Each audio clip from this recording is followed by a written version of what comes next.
Good afternoon and welcome to our webinar, How to Create the Ultimate Digital Presence for Your Orthopedics Practice. Sorry guys, a lot of snow here in Salt Lake City, so my mouth is not going right. Today we'll talk about how you can get the best return on your marketing to help you grow your practice this year. My name's Rachel and I'm the Marketing Director for MyAdvice. Some housekeeping tips before we jump in. We'll wait and answer all your questions at the end. Feel free to submit questions though in the chat and the QA, and I'll be keeping an eye on those. And if anything feels like it really needs to be answered right that second, I will jump in there. Today we're going to hear from Michael Intozzi and Robbie Intozzi, our senior practice growth consultants here at MyAdvice. Together, they have over 20 years of experience working with practices like yours. They understand the orthopedic space and understand the marketing activities needed for you to grow and improve your marketing. Improve your ROI on marketing costs. So now, I'm just going to turn it over to Mike and Rob. Okay. Hey, thanks, Rachel. Appreciate it. Hey, everyone. How are you? Hope you guys are all having a great start to your day here today, whether you are attending here live or if you're going to be watching this through a recording. Definitely very excited to be able to talk to you a little bit more about really the right way of teaching you to build out your web strategy. You know, we've been doing this now, just to give you some background on MyAdvice, we have been specialized in working with healthcare practices, frankly, of all sizes and composition, as well as practice maturity now for over 20 years, really helping to drive patients through your digital strategy. So we've seen a lot in that time. And, you know, I would say myself, just to give you my background, I've been consulting in this space now for 13 years, Rob here for about 10. And generally the consensus is what we have found is that many practices are not being told what to do or how to execute, frankly, in the right way with their online strategy. You know, there's this whole misnomer that when you have a website, the very first thing that you have to do is you have to invest into SEO strategies. And by the way, just to be very clear, I'm not here to poo-poo SEO. SEO can be a really, really, really effective growth strategy, but it's absolutely not the first thing that you ever do. And if anyone tells you to do SEO right away, you really need to question the financial incentives of who is giving you that advisement. Frankly, just because SEO, it's expensive to do, it takes a consistent effort to see a good long-term investment from. And so obviously it's a revenue generator for the agency. Additively though to that, you know, for something like a strategy like SEO to work, it really does require that you build a strong base foundation. And that's what we're really going to build to dive in here today, is really teaching you about the strength of your foundation, what you need to do before you start to really overinvest and to ultimately see less revenue dollars back. In my years of consulting, I almost kind of feel like I'm a bit of a self-trained therapist in this way, just because, you know, when practices oftentimes come to us, it's because they've been very frustrated with the results of their marketing. They're spending a lot of money to see a very poor return on investment. So that's what we're really going to work into demystifying here today. But before we dive into that, I think it's also important to just understand the correlation to marketing and revenue. And, you know, it's very interesting because whenever I talk to doctors at practices or practice administrators, you know, so much of what we do influences how a practice becomes more profitable, how they work to convert better quality patients. And so naturally, the first question that I want to know is, talk to me about how's the business side of your practice doing? And it's actually really interesting because the answers that I always get back, they sound very historical as well as transactional. So an answer could say like, hey, well, you know, yeah, last month was our best month ever, or last year was our best year ever. And really who's giving me those answers is that ultimately what they're doing is they're seeing patients as individual transactions. And those transactions are added up over time, and that equals the revenue that time had been generated. And a lot of times you equate what you've spent on marketing to deliver that past historical revenue. And that is definitely one way of being able to evaluate and understand the relationship of your marketing. But to be honest, it's a very shallow perspective because yes, while your marketing is meant to kind of drive those transactions, its true value into your practice is about what is it doing to recession-proof your practice? What is it doing to build in future predictable revenue, say 3 months down the line, 6 months down the line, 12 months down the line, et cetera, et cetera. Much how like you might have an investment portfolio. So in other words, what we're really driving at is increasing patient lifetime value. You know, what is one patient worth to one practice over the course of their lifetime? And by the way, you're also talking to a guy that, in addition to consulting in this space for 13 years, I also saw my dad unfortunately is no longer with us, but I saw him through 4 different orthopedic surgeries, 3 knee replacements and then a hip replacement. And, you know, kind of being a younger son, his eldest son, and looking to really guide him, he relied on me to really help him navigate some of that journey. You know, that practice that had ultimately served my dad, which, by the way, practice was a great practice. You know, they certainly benefited from the lifetime value of my dad just as a surgical candidate. So before we dive in and really helping you to teach you to understand how to build in that type of predictable revenue from your digital strategy, I also want to kind of call the elephant out here in the room as well too. You know, you think about the last year and what we've have all gone through, you know, across the world, you know, still dealing with the influx of the pandemic, which obviously now things are, it seems like it's a little bit more unsettled space. But then we're talking about recessions and inflation that's happening, and disruptions in the supply chain, and elections that just happened with the midterm elections. And so, you know, what we wanted to understand is really how our average practice is looking at this moment right now. And so last summer, we actually did a survey question of over 400 practices. And what we simply wanted to understand is one simple question: are you planning on investing more into marketing at this moment? And with the survey response, this is what you're basically looking at here. 49% of respondents said no, they are absolutely not investing more into marketing. And they cited different reasons here in terms of staffing, thinking that it's more of a luxury as opposed to a necessity, which, guys, if you are cash driven for your practice, you need to market in some way. And I say in some way because marketing does not necessarily mean throwing gasoline on the fire, but it's about making sure you're taking the right sequence steps forward. The perception of seeing it as an expense rather than to investment, so on and so forth. 22% of respondents said, I don't really know what I'm going to be doing right now. I'm sure as heck not going to be spending more, but I might not necessarily be detracting. I'm just going to kind of stay status quo. 29% of our respondents, though, had said, you know what? No, in this moment, we're not going to get buried by the fear that's out there. We're actually going to be doubling down because we understand with this 29% respondents that almost 70% of their competition is either doing nothing or actually taking resources away. And guys, think about this because it's kind of like that whole Warren Buffett concept where you buy low and you sell high, right? Your opportunity to make a splash into really utilizing and fortifying your digital strategy could not be any better because 70% of your competition doesn't know what the heck that they're actually going to be doing. So again, to understand this relationship of really building in more of that predictable lifetime value, what I first of all want to introduce you guys to here is a framework that we have cultivated of over 20 years of seeing the changes within Google, understanding the patient's healthcare journey in the digital space to your practice, that we know that this is the right way that you actually have to build out your strategy. And the idea about anything when you're looking to grow is that you always grow from the ground up and not the top down. So when folks say to us, all right, well, what's the first thing that I ever should do? Guys, you got to have a website for your practice. And if you don't have one, what you are not giving your practice the opportunity to do is to grow through your data. Because without really making decisions based off of data, what average lead flow will say, as they say, you're just another person with an opinion. Having a website is a conversion tool. It is a lead attractor, and you want to understand how a website is being engaged with because it helps you to understand things like lead flow, your KPIs, what we call your key performance indicators, which helps you to grow smarter and faster and more efficiently by understanding the data points, because the website is the hub of everything else that you're going to do to give your practice visibility. Now, as I mentioned, the very next thing that you do not do is SEO. That's going to come a little bit later. But the very first quick point on that as well that I would like to make relative to a website. So the website, everyone, is really meant to wrap a warm blanket around the person who is coming to see you.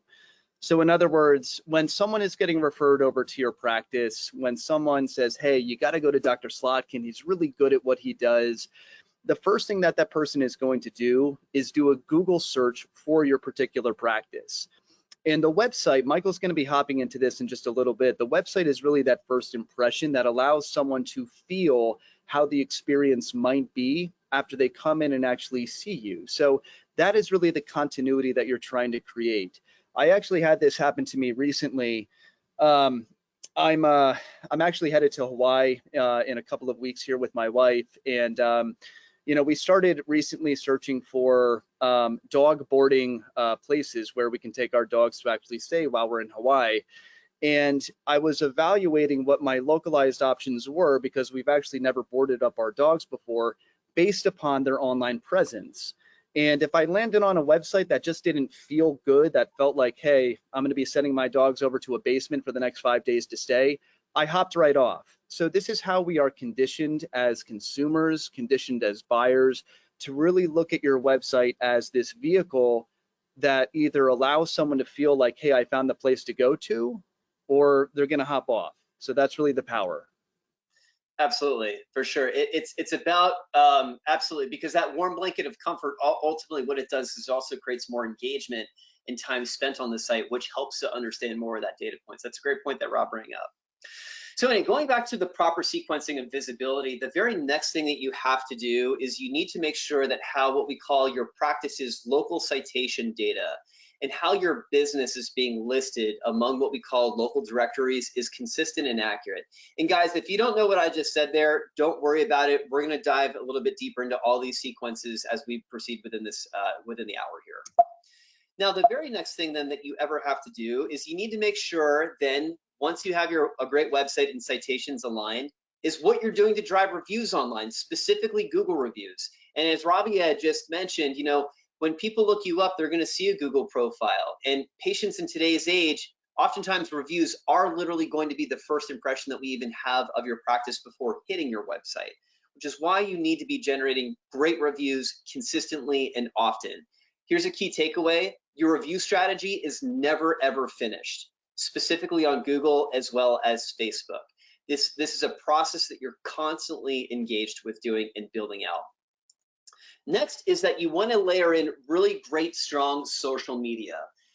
In today's age, we also have to understand platforms like Facebook and Instagram, while these are not necessarily going to be the first places that patients will go to, this will be a place that they will go evaluate your practice. In other words, these are somewhat search engines as well too. They're social search engines. And so you want to have a great consistent presence on social media as well. Now, when you've done levels 1 through 4, and specifically if your practice is word of mouth driven and you're just looking to keep it that way, this is all that you have to do, is you need to make sure that you're fortifying a strong internet strategy and a complete web presence. However, if you do have a goal of growing faster and quicker and more acceleratedly, only at that point now do you start to layer in aspects like search engine optimization, or even then say paid ads. But these things come much later in the sequencing because they're going to be more expensive to do, and it takes a consistent effort to see a better return on investment from. So first things first, obviously, as we had mentioned, it starts here with your website, okay? Now, why is this? Because again, it's the focus of everything that you do. It's what Robbie was saying earlier. It's the place where first impressions are always going to be established first about your practice. I was giving this talk a few years ago, and I'll never forget, a doctor had come up to me afterwards, and he was talking to me about a problem that he had at his practice. Now, this has been an orthopedic surgeon that had been practicing in his market for probably about 25 years, had a very, very, very well-known name and brand name recognition. And he says to me, Michael, I have a problem. I said, all right, we'll talk. What's your problem? And he goes, listen, I'm just going to tell you right now, I am the best at doing hip replacements in my market. And I can't remember where he had practiced. It might have been somewhere like in Washington. I think it might have been like Spokane. But anyway, he said, I'm the best at doing hip replacements in my market. I'm just going to tell you, no one does them better than me. My patient outcomes are fantastic. Rarely am I really having to see anybody again. I mean, I'm just really changing lives for people that come into me for this one procedure, which is what I'm known for. And I said, all right, well, are we going to talk to me about your problem then? He goes, oh, yeah, my problem. So my problem is this. So hip has been my bread and butter of my practice, but about a year ago, there's a newer practice that had come into town. They're a new group, a few younger guys, and honestly, since that happened, my production or my scheduling of hip surgeries are down by about 20% over the last year, and I'm kind of freaking out about it because that's really what I rely on to build my business. okay, cool. So I had some good context in terms of what he was saying to me. So I said, doctor, all right, let's go to your website. Let's take a look at your website. So I went on his website, and probably within about 3 seconds, I knew exactly what his problem was. And I said to him, I'm like, well, I can definitely tell you what your problem is. And he said to me, well, how do you know what my problem is? You've only been on my website for 3 seconds. And I said, yeah, that's all the time that I needed. He goes, well, what's my problem? And I said, no, I said, listen, doctor, you just got done telling me that you are the best at doing hip replacements, that no one does hips better than what you do. He goes, yes, absolutely, that's a fact. And I said to him, like, doctor, your website, it kind of makes you look mediocre. And guys, I got to tell you, this was it was a dinosaur website. I mean, it looked like it had been built by a Microsoft DOS program from back in, like, you know, the mid 90s. It even had one of those website ticker counters on there where it would tell you that, hey, I'm like the 10,000th visitor to the website. I mean, it was that old.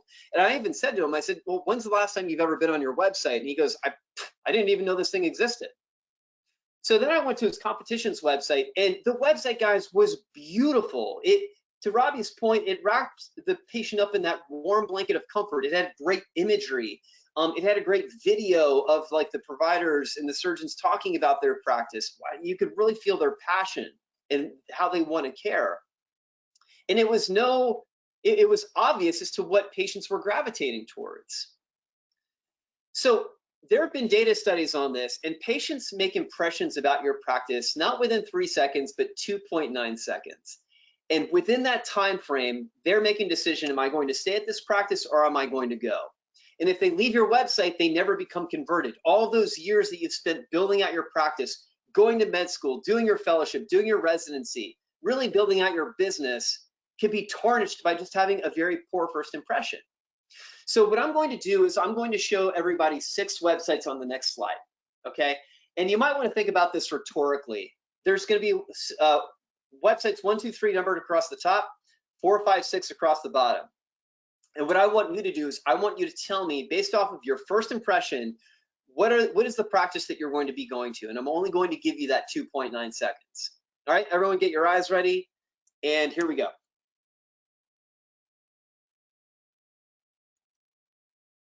All right, everybody. I know I gave you a little bit more than 2.9 seconds here. Unfortunately, my math in doing the 10th of a second isn't that strong here. But let's take a second look at this here again. And hopefully, if you've answered this, you were thinking about 5 and 6 as being the practices that you would actually go to first here. Now, as we take a second look at this, and guys, I want to let you know, these are all websites that are top ranking websites in their local markets. These are, you know, 1, 2, or 3 in terms of their Google positioning. And, you know, when we take a look at number 1, number 2, number 3, and even frankly number 4, you see all of this dead space over onto the left and to the right of the screen. You know, very, very, very narrow text here. But when we look at 5 and 6, I mean, the vibe of this is great. The imagery is great. You know, keep moving. Life's waiting. Why do we go get a knee surgery? It's not because we want to get it done, because we want to restore a better quality of our life. We want to feel happier. We want to get back to how we feel when we're healthy. Now, in addition to being a website that has to look good, that has to really present you well, the other facet of your website is that it has to convert leads. It has to drive leads for your practice, okay? When you take a look at a website like this here, for example, what you're going to see is that it doesn't matter where I scroll, that phone number never leaves the eye line of a visitor.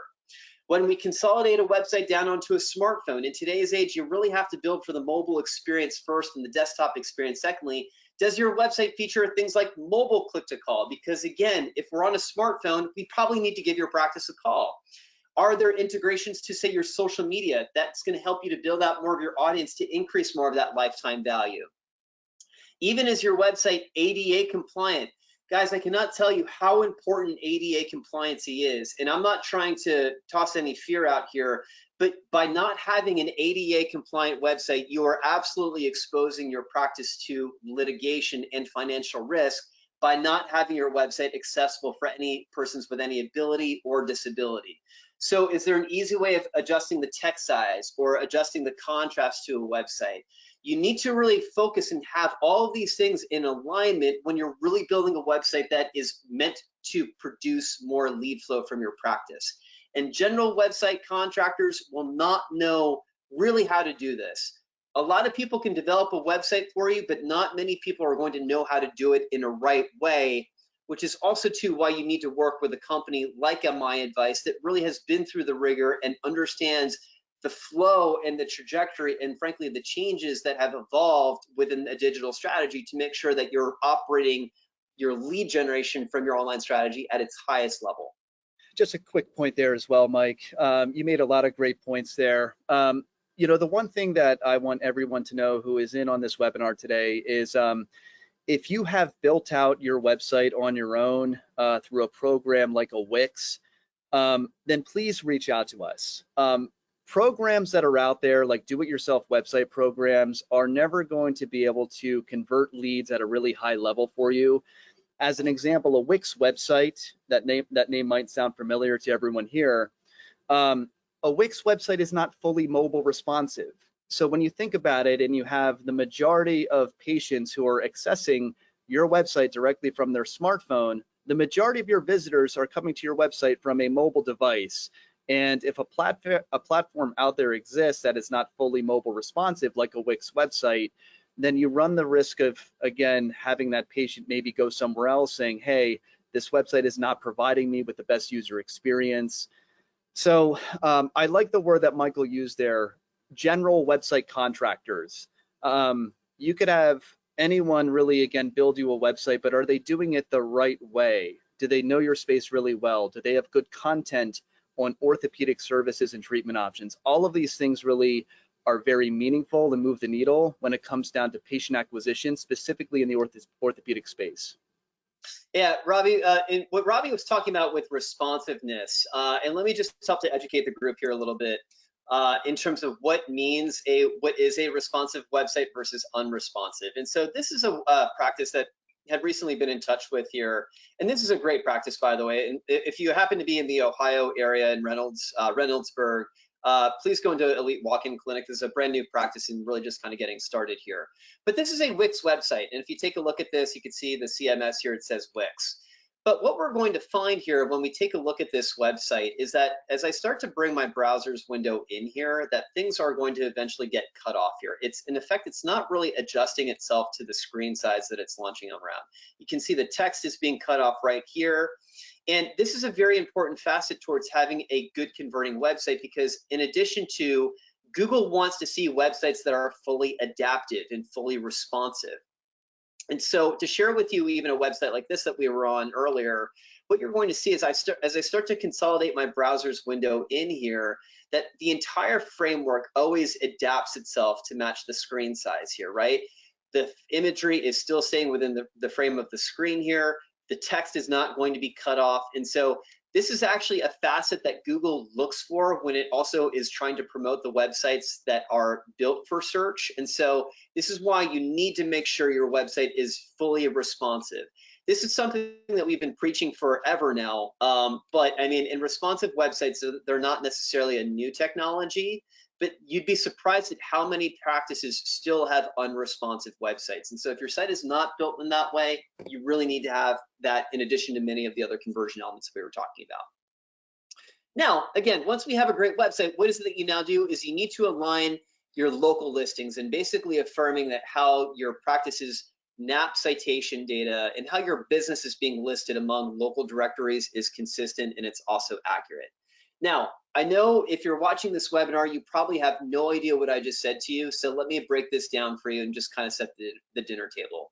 Before I actually hop into that, guys, you also might be curious to know is why are we showing these QR codes here?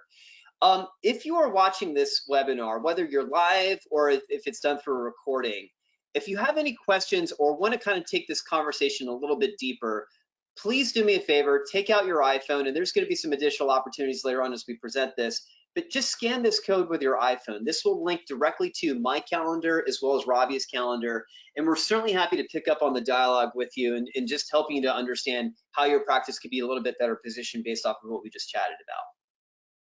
Now, going back to local search here, okay?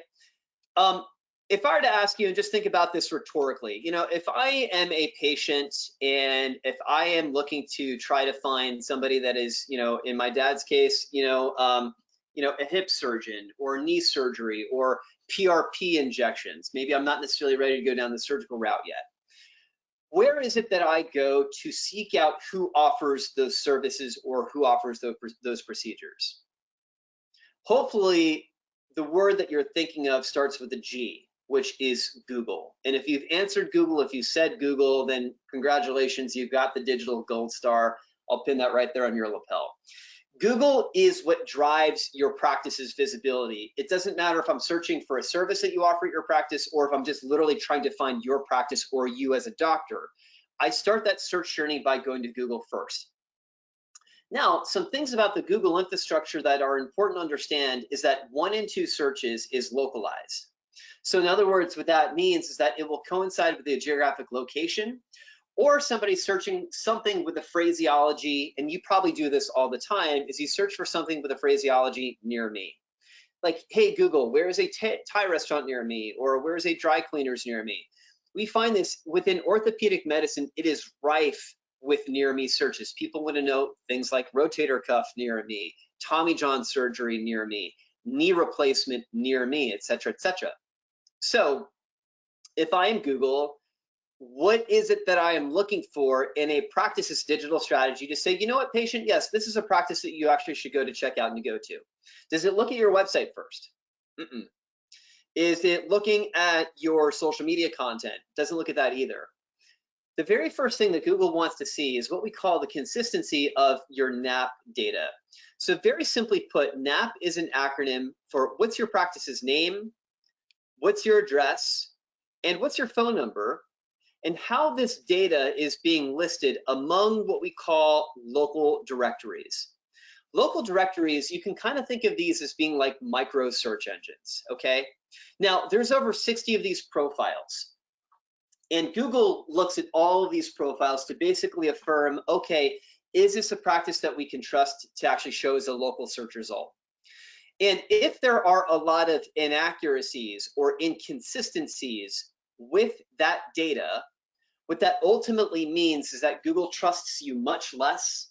That lessens your visibility on a localized level. And arguably, I could be within a 2 or 3 mile radius of your practice, and maybe I'm doing a search for, say, knee replacement near me, and Google is actually bypassing you because it really can't even trust that you are who you are.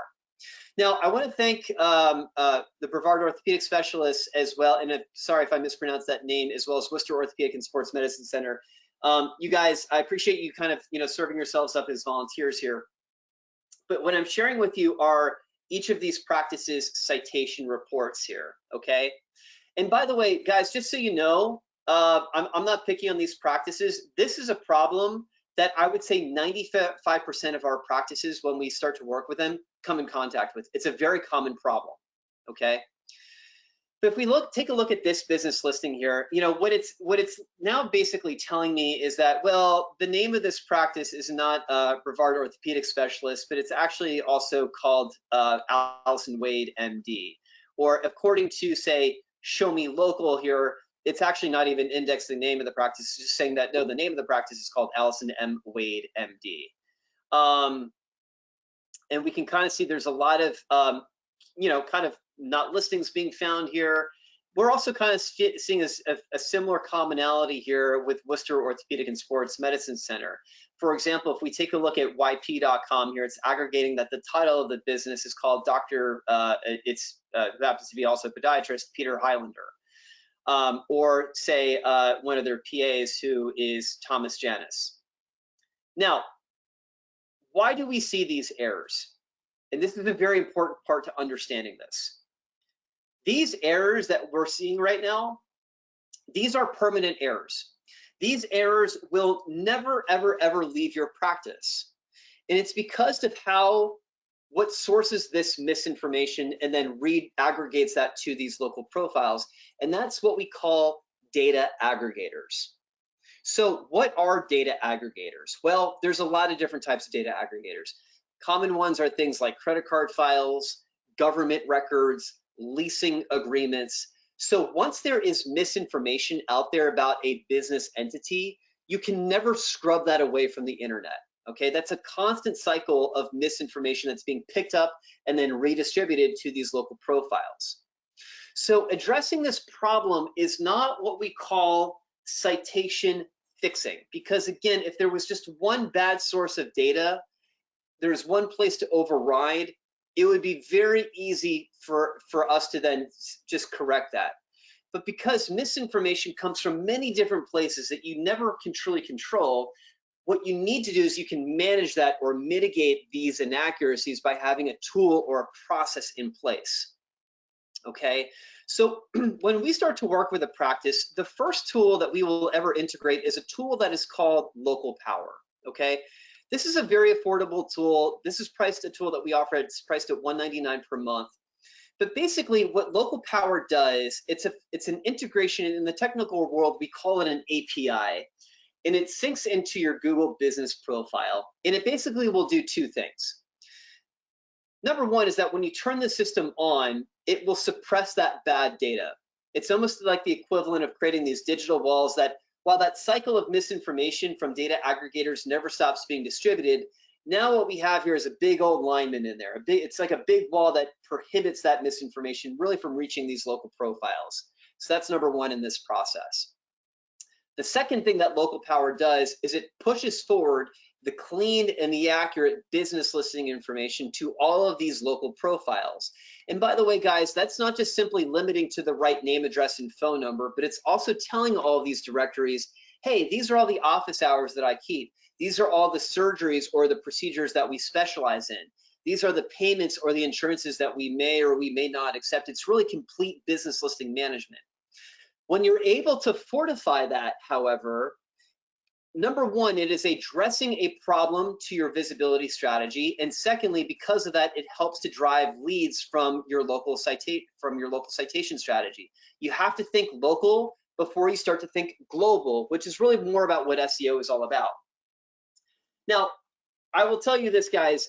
If you've ever talked to anybody in with an agency before, digital strategy before, if you ever hear the words promise or guarantee as it relates to Google, that is a big red flag to not work with that person. Okay, and with both Rob and myself, you will never hear those words come out of our mouth because it sets a wrong expectation. However, what I can tell you is that what does average data say when you look to really fortify your local strategy here? And what we're showing you here is a 60-day impact case study of Local Power's efficacy for over 200 practices that we work with. And some practices are in a lesser state of inaccuracy, some are in greater states of inaccuracy, some are doing more to complement their marketing, others are doing less. But the bottom line of what a tool like this will do for an average practice is that within a 60-day timeline, generates about 23% increased visibility for your practice in Google searches, a 22% increase in terms of direction requests to your practice from platforms like Google Maps, an 18% increase in terms of clicks to your website from listings, even an 11% increase in terms of inbound phone call volume because of just the alignment of your strategy. You know, back in the day, you would really have to pay like Yellow Pages to get listed in the phone book because that was the way that we found local resources. You really want to think about citation management as being the now 2023 digital equivalent of really making sure that you're being listed properly and accurately. Now, all of this data here is also very well tracked, and kind of getting back to what I was talking about with KPIs here, really being able to understand, well, how am I really performing here? And this is a tool that we offer on the back end that really helps to give you a much better sense of your engagement from your strategy, because everything here is very much well data driven. In this particular practice's case, you're seeing here that most of their obviously search volume is coming more from Google as opposed to Google Maps, which again, that's a good insight. That might help to inform what you might be doing more on a content strategy side, which is what Google.com really helps to support here. Understanding your listing searches by week, for example, understanding your Google search queries. You know, when you see something like this where the discovery traffic is this much higher as opposed to direct traffic versus branded traffic, that's a lot of that near me traffic that I was talking to you about. Orthopedic surgeon near me, PRP injection for pain near me, hip replacement near me. This is exactly what you want to see from something like Local Power when it's really working here for your practice. The one additive point that I want to make here as well, Mike, if you could go back to one of those listings for me, and this is something that Michael and I will tell everyone anytime that we're speaking about, this process of claiming and managing all of these local data points here, is that you're probably looking at some of these like local.com, Merchant Circle, Easy Local, like who actually goes to these? And the truth is that no one really goes to these. It's not like you're going to have a consumer or a potential patient go to local database to find their knee replacement doctor. That's not how these work. These exist because Google wants to see you have a localized presence, and that's why claiming and managing and feeding all of these directories the correct information every single month is a really integral part of having a cohesive strategy to make your website more magnetic to those individuals who are looking for the things that you do. That's the whole idea here, is that we're connecting those dots between the patient who is looking for what you have to offer on a localized level. That is the main point of this. Yep, absolutely. And again, you have to build, this is why we say whenever you're looking to grow anything, you have to start with the right foundation before you start to add in things that are going to be more aggressive. If you're building a garden, you have to have the right soil for your seeds to really bear fruit. And so this is why we say that this is something like this with local citation management. It's really one of the least risky things that you can do that are really going to help to make everything else that you're doing with your strategy work much better for you. Now, the next aspect of this is that once you're having a great website that's beautiful, that converts well, ADA compliancy, all those calls to actions that we were talking about, now you've aligned your listings. The next piece of this is, what are you doing to really build out your review strategy online, and specifically Google reviews? And guys, I will tell you, any practice that I talk to, it doesn't matter the vertical of medicine, any practice that I ever will talk to will always tell me that their best patients are those that are being word of mouth driven, that they're being referred into your practice. Well, I'm also here to tell you that the traditional word of mouth model of driving leads of patients is dead. Gone are the days where we are just told to go to X practice or X provider, and we just simply pick up the phone and we call. That does not work anymore. We might hear a name, we might become aware of the doctor's name or the name of a practice, but what we then do with that information is we Google it. We take it back to our computers and we want to do more of our investigatory research. Same applies if we maybe have heard a radio ad or if we've seen a billboard. We still kind of go back online to affirm that this is a great practice that we want to go to. And patients want to go to providers that they know are very successful. And in today's age, as bad as this might be to say, is that medicine has become much more commoditized, and that's how we judge efficacy. It doesn't matter your medical training or if you've gone to Harvard or Yale or any other great institution, if you're not backing that up with really strong reviews, you're not going to get the lead flow in the way that you should here. Now, also too, a very common thing that practices will tell me here is that they have a lot of challenges with how they're really building out the review profile. And Worcester, again, I just want to point this out here to you guys as well too. Let me just say this. I know that this 3.6 rating is not reflective of the quality care that your practice is generating. I know that what you and your doctors are doing to really provide great outcomes for your patient base is tremendous. However, what's lacking here is a focus on this, and maybe even additively to that, not having a great process in place to really build out your review profile. And this happens all the time when I talk to practice owners, is they say to me, Michael, I have so many happy patients. I ask them to leave me reviews. Heck, they say that they're going to go do it, but they then don't do it. And the reason why they don't do it, it's because it's your job as a practice administrator, a practice owner that oversees obviously the growth, to make it as easy as possible for your patients to do that. So how can you solve that problem? Well, enter in another technology that we have here, which is called Review Power. Okay. Now, there's a lot of review tools that are on the market. I will tell you that this is one of the most affordably priced tools because we know what our competition is doing with this. This is also too another product that we price at $199 per month as well too.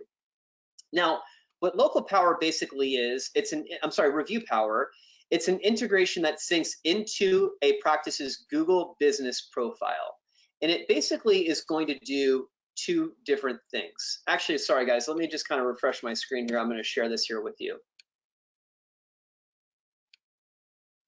What this basically allows a practice administrator, a front desk person, a practice owner, an ability to do is to send out a mass text message to as many of your patients all within one fell swoop, because you do want to execute a review request by making it by communicating that in a very easy to engage with communication style, which is typically text. Now, can you email out a review request? You certainly can, but texting, you're always going to get an 80% higher open rate than what you're going to get through an email, which is why you always want to utilize this from a text integration. What you then do is you click on next here, and then from here are these pre-scripted drop-down templates of menus that all you basically have to do is click from one of these drop-down templates, and the entire text script is written out for you. There's nothing that you're punching in your phone that you actually have to do here. So it'll say, hi, first name, appreciate your leaving a review here for Orthopedic Practice Online. Just click on the following link to get started. Thank you in advance, Dr. Smith. Now, as I had mentioned, a tool like this, look, there's a lot of review sites which are out there. What our data basically shows, though, is that there's two very important review sites as it relates to how you're going to drive revenue. Google is certainly going to have the most influence with how you are driving new lead generation, more visibility, in other words, new patient acquisition. Facebook, however, certainly has more of its place with patient retention and really working to increase more of a patient's what we call their lifetime value, as I mentioned to you. In other words, retention revenue, okay? Both are very equally important, but what I will say to you is that generally speaking, the costs of acquiring a patient are about 5 to 9 times higher than it is to retain a patient. So if you think about it from this perspective, the more that you're generating Google reviews, it actually lowers your cost of acquisition. It makes your marketing, your whole marketing channel run much more efficiently because there's no longer a bottleneck within the top of your lead flow, which is where reviews typically lie. Now, the next thing that you're going to then do here on this is just, in practices, for practices that do have a high volume of patients, they can just simply export a CSV file from their EMR in their database and do a list upload like this. Or what they simply can also do here too is just type in the patient's name, type their cell phone number in, go right over here, and you can obviously send this out to as many people as you would like to. But then from here, all that really has to be done is we then click on next. We make a decision, hey, am I going to send this right now, and send out those requests. And once we've done that, your job is essentially halfway done. Now, on the receiving end, I am actually I just sent myself a text from the system here. I'm about to get a text message from an 801 phone number.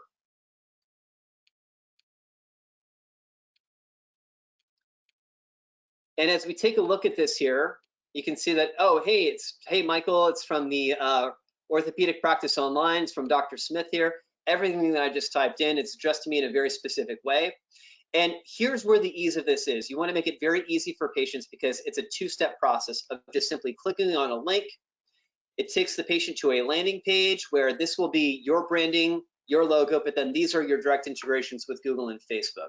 All that has to be simply done is you click on that listing or that link, and if you're signed in, if the patient is signed in, it's literally going to take them right here, super easy to do, to be able to leave them that review online. And again, as an average orthopedic patient, the name of the game is making things easy for your patients. And the more that you're in the discipline of doing that, the more you're going to develop a profile like my client here, Redwood Orthopedic Surgery, where they're 4.9 rating.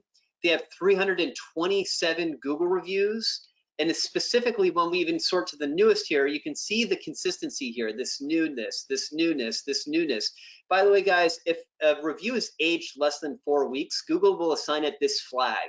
So this is Google's wink, wink, wink of saying to you that the newness and the consistency of your reviews matter, because that's what they're going to let people know is really what you should be looking at first. Just a quick point here as well. When you start to acquire those new Google reviews, the best thing that you can also do to complement that is to really respond back to the person, acknowledge that, hey, we did receive this review. Thank you so much for your feedback. Actually, within our technology, there is a feature within Review Power that allows you to do that really easily. The reason why I'm telling everyone this is because Google likes to see a lot of activity on your Google business profile. It's a search engine optimization trigger. It makes your website presence more magnetic locally. And when you're doing that and you're responding back to that person, Google identifies that you're in active practice. You're actively responding back to the person, which is what Google likes to see. So what Michael is showing you here is that within Review Power, again, this is all integrated with your Google business profile. We have these ready-made responses. So if the person left a positive response, you can say, hey, thank you so much for your kind words. It makes us happy to know that you had a good experience, and then submit the reply. That goes directly to Google. So literally within a couple of seconds here, you're sending over a text message, you're receiving the Google review, and then you're responding back to it. The philosophy on doing this is that you want to make it really easy on your practice in terms of sending over the text message, but also equally as easy for the patient to actually leave feedback. And we really do feel like we've accomplished that here with our Review Power tool. Yeah, absolutely. It's a great, and what Ravi was also saying too about the responding, you also want to be very careful. You know, you obviously would never want to out a patient to say, hey, Michael, we're really glad that you had such a great result from your hip surgery, but, you know, just acknowledging the review itself and not necessarily the outcome or what the patient had done is always going to be the best way of obviously doing the engagement on that front. It's a great point. These are all HIPAA compliant responses back. Absolutely.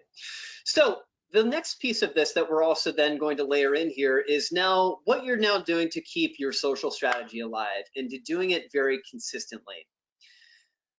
Guys, the name of the game here, especially as we get to this level here, is consistency. You know, just to kind of recap, you know, you want to be very consistent with how you are really, you know, driving your citations here. You want to be very consistent with also too how you are populating your reviews specifically on Google. You know, with social media, you also want to be very consistent with how you are also generating content here, because here's the thing, social media can be a full-time job. And as I mentioned earlier, platforms like Facebook or Instagram, these absolutely are going to be places that people are going to go to look you up.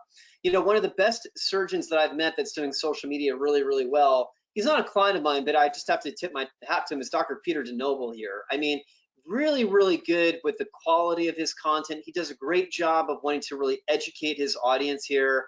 All of his content that you can see here is obviously very unique and original to him, which is absolutely what you want to be seeing. Even this last post came from about 16 hours ago. But also too, here's the thing about social media is that if you are not posting at most every other day, or I should say at minimum every other day, you are just not showing these platforms like Facebook, like Instagram, that you are a user of the platform itself. And therefore, even if you put out content, it's really not ever going to reach your full audience. So you have to be very disciplined with how you're creating content. And again, that can be a full-time job when you're busy running a practice and you have so many other things that you have to focus on, from patient care coordinators to then, you know, staffing and payroll and all those other things. So we really hope to make this job much easier for you by now introducing another tool within our toolkit here that's called Social Power, okay? This tool priced at $275 per month. And what we do with this tool is we create orthopedic content, and it's meant to be posted 4 days a week on your practice's Facebook page, is what you're seeing right here, and 3 days a week on your practice's Instagram account. So it's a total of 7 posts that you get with this tool on a monthly basis. Now, this content, as you're taking a look at it here, it is not meant to be stuffy content. It's high-end imagery. It's lifestyle driven. Sometimes you're going to see a motivating post that's like this. Obviously, this one's talking about ACL surgery. Sometimes what we even might do too is we might create a really great graphic like this and integrate your logo on top of it. But if you take a look at these timestamps here, it's 1 day ago, 2 days ago, 5 days ago. So there's just a complete discipline here that is happening that really, really helps you to stay much more current and relevant within these technologies and within these platforms. Now, under Social Power, we also give our clients a ton of agency with really being able to evaluate the content that we create for them, and then being able to really push that out, because all of the content that we pre-schedule for our clients it's actually pre-populated through a scheduling tool, which I'm sharing with you right here again within our Performance Center. And guys, just as a disclaimer as well here too, this is just a little demo account that we have set up here for this. We have this for other healthcare verticals as well too. But all of your orthopedic content is essentially going to be pre-created to go out 60 days in advance. And so there is a 2-month runway that you have the ability to go on to evaluate the content, see the content, and if you needed to make changes to it, you can absolutely do it right here through the pre-scheduler here. This is a motivating post that we might put out here, but maybe you might want to add in some additional text like call us today for an appointment. You can absolutely modify this text as much as you would like. Or if you didn't like this image for whatever reason, that's totally cool. That image can get X'd out and you can pull your own image in if you wanted to do that. The other part about this that our clients really do appreciate is the fact that this now gives them a means in having, again, more agency of being able to pre-schedule out their own content in addition to what we also create for them as well too. So much of why I see practices not post on social media, it's because it's just a constant cycle process. Create the content, post it, share it. Create the content, post it, share it. Well, imagine kind of a tool now that not only are you getting the content, but now you can just do all of your pre-scheduling and only have to worry about your social media once every 2 months. It's a huge time savings measure for practices that utilize this. So from here, I'm going to create a new post. I'm going to add in an image. I'm going to put that in right here. I'll click on continue. I'll type in some text here. Just to kind of give you guys a little bit of background on me, I also have recently, I am now a new dad of 2 kids. My son York was born about 6 weeks ago. Maybe I want this post to say go out at 12 o'clock in the afternoon. But when I modify this here and I hit schedule on that date and time, that's where you're going to see, oh, hey, it's a boy. That post is now going to be going out. So again, really gives our practices a ton of agency over this. Really also too allows them to understand a lot of their posting metrics, just how I talked about the importance of understanding your KPIs with website lead generation. You can also understand through the overview tab within Social Power here, hey, you know, what is our engagement like? What impressions are we creating here? What is our change in followers?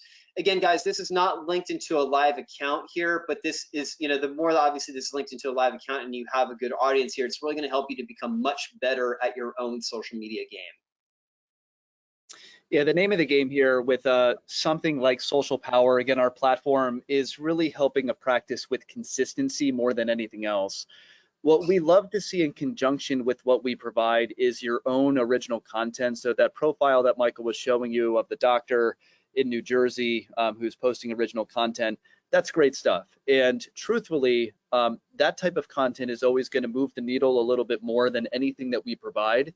But the number one problem that, again, orthopedic practices run into is that they're busy and they can't dedicate the time to actually thinking about writing good content. So what I usually tell our clients is that, you know, allow us to do 85% of the heavy lifting because we would be posting for you 4 times a week on Facebook and 3 times a week on Instagram. But if you can sprinkle in your own content on top of that, you really do have a complete social media presence, which is, again, really intended for retainment more than anything else of your existing patient base. Yeah, absolutely. Great point, Rob. It's always should be utilized as a collaborative effort to really what you're doing as well too.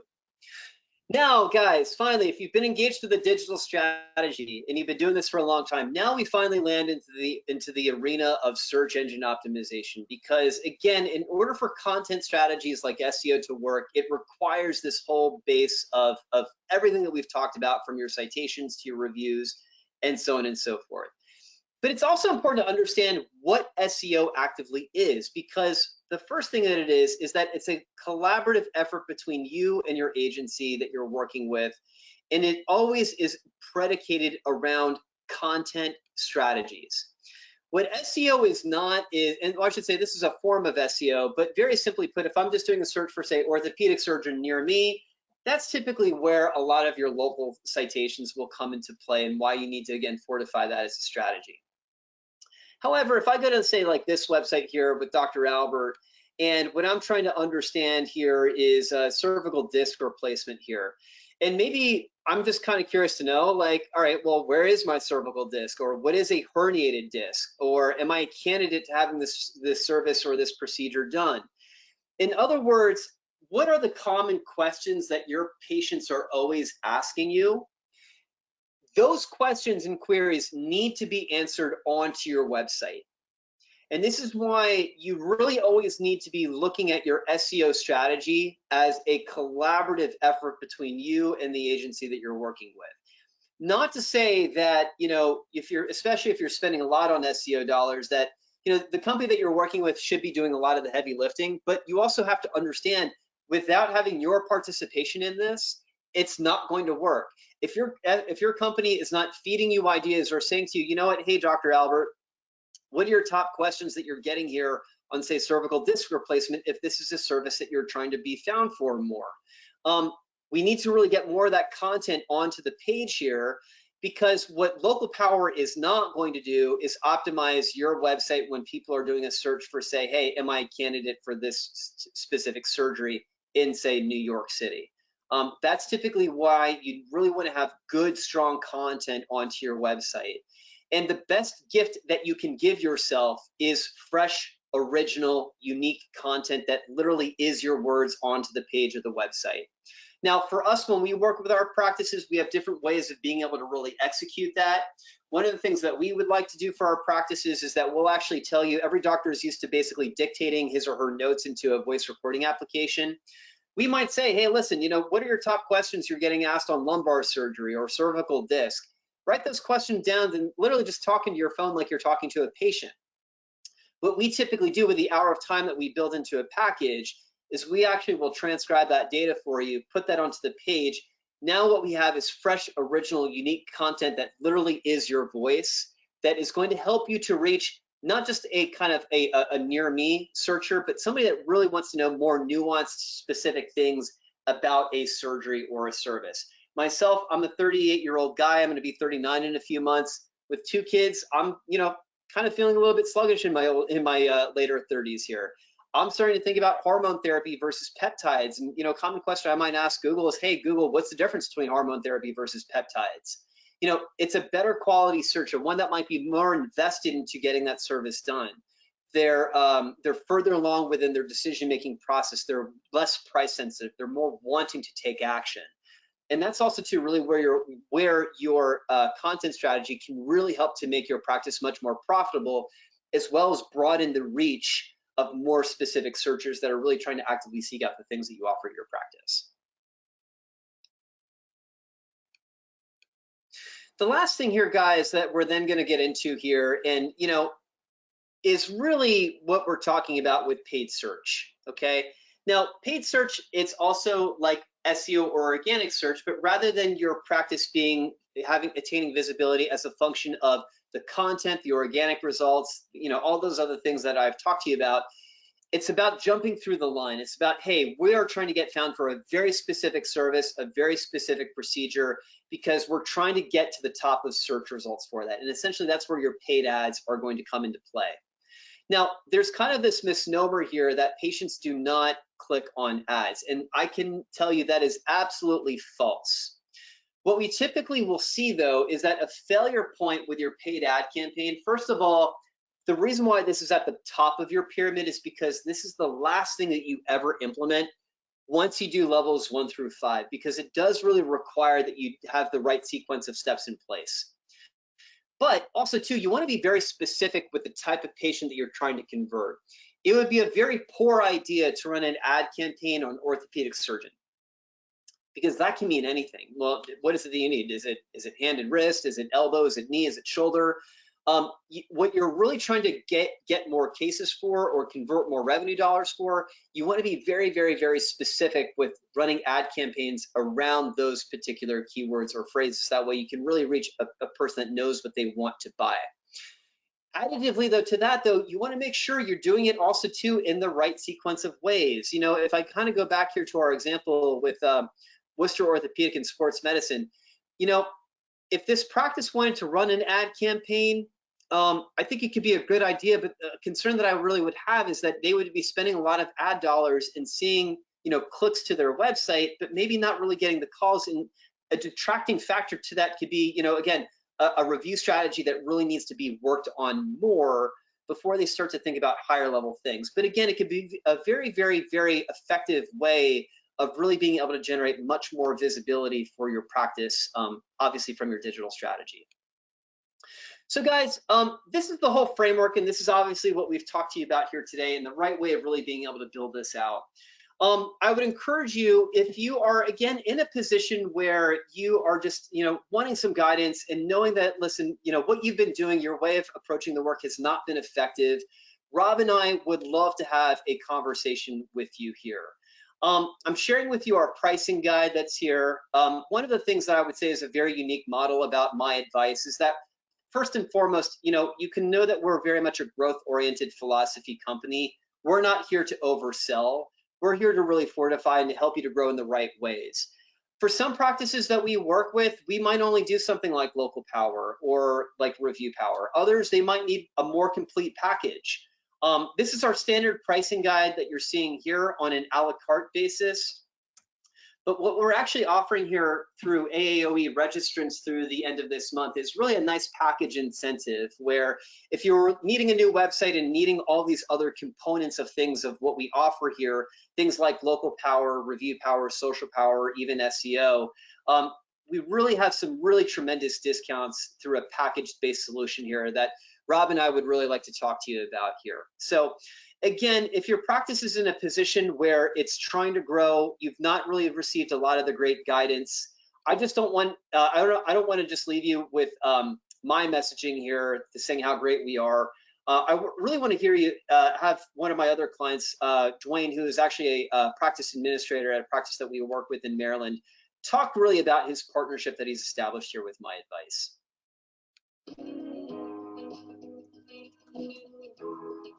It was like a good marriage initially. Through the pandemic, they must have laid off a lot of their staff because the response time was not good. My website was dated. It was horrible. I had an employee on there, still have an employee on there. Well, she's not now, thanks to you guys. That hadn't been with me since March. So I'm carrying this person for 2 months. It was frustrating. And so coincidentally, MyAdvice reached out to me. And through the initial phone call, I realized as much as I liked MyAdvice 3 years ago, I fell in love with you guys this time. There are vendors and there are partners. And vendors are a dime a dozen. They just want to separate grain from your wallet. That's pretty much all they want to do. A partner is someone you want to go have a beer with after work. Because they're going to be with you, they're going to understand your business, take the time to learn it. And you guys did that. It was remarkable. Through this hour conversation and came up with this miracle website. And I am hard to get a hold of. I run 2 businesses. We're understaffed. I'm out of front desk girl. I'm not an MA. So we've been just scrambling. So she had very little information to work with. And oh my God, we did the unveiling earlier this week. I had tears. It was like, oh my God, you guys, because at the end of the day, it's all about me. I said, you just made me a hero. Everyone, I know we're a little bit over on our time here, so just in the interest of that, if you would like to see the rest of what Dwayne has had to say with his partnership with us, please, let me or Robbie know. And I would say that's a big philosophy of ours. We're here not to be a vendor, but we really want to be a partner in your growth and obviously into your success. We bring over 20 years of experience doing that, and obviously a framework that's been very proven to be able to execute that. I am happy to hang on here, guys. If anybody has any questions that they would like to put into the chat, please feel free.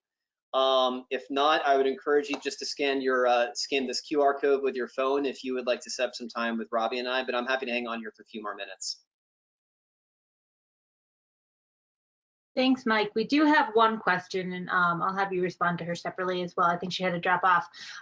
Once you update all the incorrect listings through local power, is this something you need to continue on a monthly basis? And if so, why?